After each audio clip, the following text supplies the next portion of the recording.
எப்பவும் போல் எனக்கு ஒரு குட்டி ஸ்டோரி.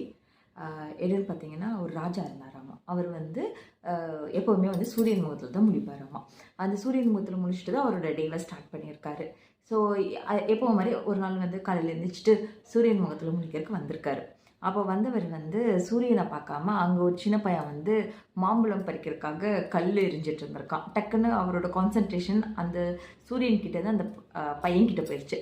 அதனால அவர் அன்றைக்கி சூரியன் மூஞ்சியில் முழிக்காம அந்த பையனோட மூஞ்சியில் முழிச்சிட்டாரு.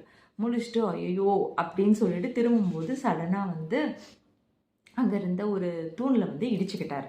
இடிச்சோடனே ஒரு செம்ம டென்ஷன் ஆகிட்டார். ஓ, அந்த பையன் மூஞ்சியில் முடிச்சனால தான் நான் இன்னைக்கு வந்து தூணில் இடிச்சுக்கிட்டேன், எனக்கு காயம் ஆயிடுச்சு. ஸோ வந்து தளபதி கிட்ட சொல்லி அந்த பையனை கூப்பிட்டு வாங்கன்னு. இந்த பையனுக்கும் புரியல, தளபதிக்கும் புரியல. தளபதி கேட்குறாரு, அந்த பையன் என்ன தப்பு பண்ணாங்க, நீங்கள் கூப்பிட்டு வாங்க நான் சொல்கிறேன்னு. கூப்பிட்டு வந்தோடனே இவனுக்கு வந்து நான் இவனோட தலையை வெட்ட சொல்லி நான் உங்களுக்கு ஆர்டர் போடுறேன் அப்படிங்கிறாரு. உடனே தளபதிக்கும் புரியல, அந்த பையனுக்கும் புரியல. ஸோ அந்த பையன் கேட்குறான், நான் ஓகே நீங்கள் கொடுக்குற பனிஷ்மெண்ட்டை நான் அக்செப்ட் பண்ணிக்கிறேன், ஆனால் எதுக்காக அப்படின்னு சொல்லி கேட்டப்ப ஸோ இந்த ராஜா சொல்லியிருக்காரு தளபதிக்கிட்டையும் அந்த பையன்கிட்டையும், இந்த மாதிரி நான் சூரியன் மூஞ்சியில் முழிக்காமல் மூஞ்சியில் முழிச்சிட்டேன், அதனால எனக்கு வந்து காயம் ஆயிடுச்சு அப்படின்னு. அதுக்கு அந்த பையன் கிளவராக ஒரு ஆன்சர் பண்ணியிருக்கான். என்ன ஆன்சர் பார்த்தீங்கன்னா, கரெக்டு தான் நீங்கள் சொல்கிறது, என் மூஞ்சியில் முழிச்சனால தான் உங்களுக்கு இப்படி ஆயிடுச்சு.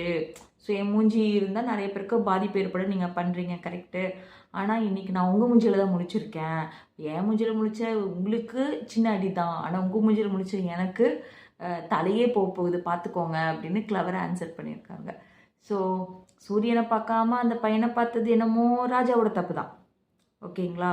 ஸோ அவங்கவுங்க தப்பு பண்ணுறத அடுத்தவங்க மேலே பழிய போட்டு பழகக்கூடாது, அதுதான். அதே மாதிரி இந்த மாதிரி தேவையில்லாத யோசனைகள், இதை பார்த்தா தான் நல்லது அதை பார்த்தா தான் நல்லதுன்னு நினைக்கக்கூடாது.